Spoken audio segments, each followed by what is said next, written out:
अस्सलाम वालेकुम की हाल है? ठीक ठाक हो? जिमें तुहानू पता आप मणिया तुहानू माल डंगर विखाईदा है तो ज़्यादा तुहानू विखाईदा है चौरी इमरान गुजर नैक। तो अज मैं पहुंचा डेरे ते बकलम खुद सन टक्कर गया। भाई इमरान की हाल है? ठीक शुक्र आखिया ही ना मैं डेरे ते अपना बिल्कुल अपना आना मैं मेहरबानी माशाल्लाह जनाब। चेक कर सकते हो नैक साइड का डेरा है जनाब, बख रहा डेरा। ये है माल शाल खुलता है। भाई इमरान कितनी जगह है जी थोड़ी है टोटल? साडी जगह एक किला है। ये किन्ने डंगर हैं इस टाइम?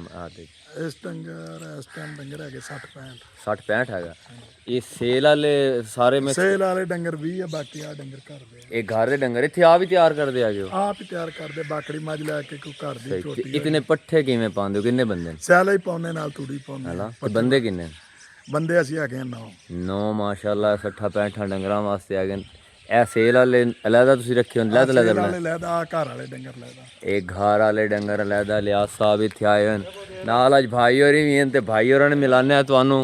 ए अपने नायक दे वड्डे भाई हन। और चौधरी साहब की हाल है? सुनाओ तुसीं मंडियां बहुत घट आंदे हो। बस जो ये चले जाता फिर मैं पिछों खरीदते होना वा। अच्छा पिछों खरीदते करनी हुंदी ना। हाँ बिल्कुल सही गल है। ये अजकल सूआ आम है मज का कि अगले महीने? नहीं अगले महीने हजे सूआ कितों आम हजे नहीं आम? हजे नायाब ही है मज?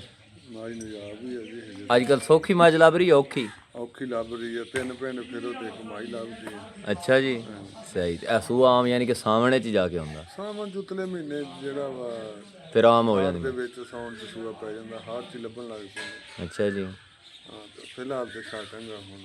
सही हो गया। लो जी मंडिया जी तुहानू विखाईदा हैगा अपना गुज्जर साहब मौज ते अज वेखो जनाब इत्थे डेरा एसी लगे हुए। दोपहरे आईदा इत्थे सौ सूं जाईदा है जनाब। सिस्टम बनाया हुआ ट्रैक्टर इत्थे खलोता, गड्डियां ओह खलोती हुई, त्रैशलां तरूशलां।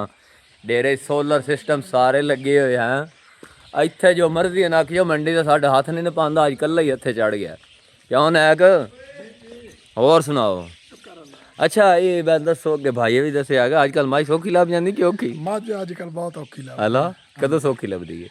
ਸੌਖੀ ਲੱਭਦੀ ਨਹੀਂ ਮੱਝ ਦੇ। ਹਲਾ ਨਹੀਂ ਸੌਖੀ ਲੱਭਦੀ। अच्छा एडी ਇਹ ने आप? ਵਪਾਰੀਆਂ ਦਾ ਕੰਮ ਹੀ ਆ ਮੱਝਾਂ ਇਕੱਠੀਆਂ ਕਰਨੀਆਂ। अच्छा ਜ਼ਿਮੀਂਦਾਰ ਬੰਦੇ ਜਿਹੜੇ ਬਹੁਤ ਔਖੀ ਮੱਝ ਦਿੰਦੇ। अच्छा ਨਾਲੇ ਜੂਹ ਦੇ ਵਿੱਚੋਂ ਫਿਰ ਕੇ ਲਈਦੀਆਂ। आहो ਜੇ ਮੰਡੀ ਮੁੰਡੀ ਚੋਂ ਲੈਣੀਆਂ ਹੋਣ ਤਾਂ ਫਿਰ ਤੇ 1 ਮਿੰਟ ਚ ਲੱਭ ਜਾਂਦੀਆਂ। हाँ मंडी तो ਇਹ आम ਆਪਣੀ ਜੂਹ ਦੀਆਂ ਲਈਦੀਆਂ, ਮੀਆਂ ਚੰਨੂ ਦੀਆਂ, ਚੀਚਾ ਵਤਨੀ ਦੀਆਂ ਰਲੀਆਂ ਸਾਰੀਆਂ ਮੱਝਾਂ। सही सही। ये जूं तू मज्जां लईदियां ਕਿਸੇ आईयां ਮੰਡੀ ਚੋਂ ਨਹੀਂ ਲਈਆਂ ਗਈਆਂ। हला ਇਹ ਸਾਰੀਆਂ ਇੱਕ ਇੱਕ ਕਰਕੇ ਪਿੰਡਾਂ ਥਾਵਾਂ ਤੋਂ ਇਕੱਠੀਆਂ ਕੀਤੀਆਂ। हला ए सूण वाली मज? ਕਿਹੜੀ ए ਇਹ ਸੂਈ ये सूई हुई है? वेरी गुड भाई। ਇਹ ਜੂੰ ਦਾ ਮਾਲ ਹੈਗਾ ਇੱਥੋਂ ਬਹੁਤ ਔਖਾ ਲੱਭਦਾ। ਨੈਕ ਦੀ ਆਖਣੀ ਗੱਲ ਇਹ ਹੈਗੀ ਵੀ ਜਿਹੜਾ ਨਾ ਜੂੰ ਦੀ ਮੱਝ ਲੱਭਣੀ ਬਹੁਤ ਔਖੀ ਹੈਗੀ। ਤੇ ਉਂਝ ਤਾਂ ਮੰਡੀਆਂ 'ਚ ਆਮ ਹੈਗਾ ਮਾਲ, ਲੇਕਿਨ ਮੰਡੀਆਂ ਵਾਲਾ ਮਾਲ ਇਹ ਨਹੀਂ ਲੈਂਦੇ। ਇਹ ਆਪਣਾ ਇੱਥੋਂ ਜੂੰ 'ਚ ਹੀ ਲੈਂਦੇ ਨੇ। ਕੁਛ ਮਾਲ ਇਹਨਾਂ ਆਪ ਤਿਆਰ ਵੀ ਆਪਣਾ ਕਰਦੇ ਨੇ, ਪਰ ਤੁਸੀਂ ਵੇਖ ਰਹੇ ਹੋ ਆਪਣੀ ਘਰਦੀਆਂ ਮੱਝਾਂ 5-6 ਤਿਆਰ ਹੋ ਰਹੀਆਂ, ਉਹ ਵੀ ਵੇਚਾਂਗੇ, ਸੇਲ ਕਰਾਂਗੇ। ਇਹ ਵਿੱਚ ਮੱਝ 5-6 ਤਿਆਰ ਹੋਈਆਂ ਖਲੋਤੀਆਂ, ਯਾਨੀ ਕਿ ਅਗਲੀ ਮੰਡੀ 'ਚ ਆਸੇ ਨਾ। ਮੱਝ ਸਾਡੀ ਘਰ ਦੀ ਹੈ, ਪੁਰਾਣੀ ਨਸਲ ਤੁਰੀ ਜਾਂਦੀ ਹੈ। ਇਹ ਮੱਝ ਇਹ ਘਰ ਦੀ ਮੱਝ ਹੈ ਪੁਰਾਣੀ ਆਪਣੀ, ਯਾਨੀ ਕਿ ਨਸਲ ਇਹਨਾਂ ਦੀ ਤੁਰੀ ਜਾਂਦੀ। ਇਹ ਵੀ ਮਾਸ਼ਾਅੱਲਾ ਤਿਆਰ ਹੈਗੀ ਹੈ।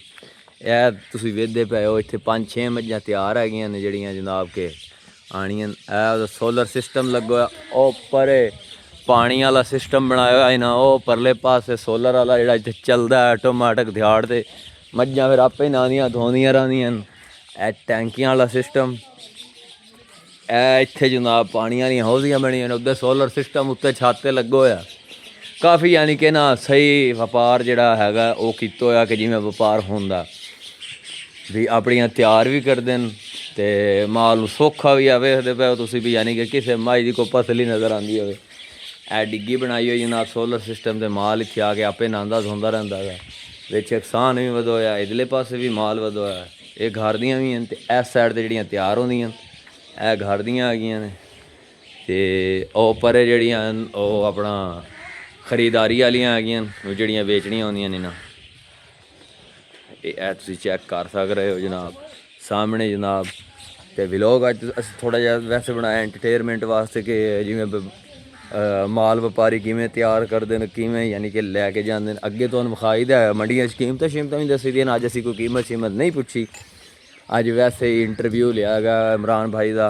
ਇਹ ਮੰਡੀਆਂ ਦੇ ਵਿੱਚ ਤੁਹਾਨੂੰ ਵਿਖਾਉਂਦੇ ਰਹਿੰਦੇ ਹਾਂ, ਇਹਨਾਂ ਨੂੰ ਮਿਲਾਉਂਦੇ ਰਹਿੰਦੇ ਹਾਂ। ਅਤੇ ਅੱਜ ਅਸੀਂ ਇਹਨਾਂ ਦੇ ਡੇਰੇ 'ਤੇ ਪਹੁੰਚ ਗਏ ਹਾਂ ਅਤੇ ਅੱਜ ਅਸੀਂ ਆਖਿਆ ਵੀ ਅੱਜ ਇਹਨਾਂ ਦਾ ਡੇਰਾ ਸ਼ੇਰਾ ਤੁਹਾਨੂੰ ਵਿਖਾਈਏ।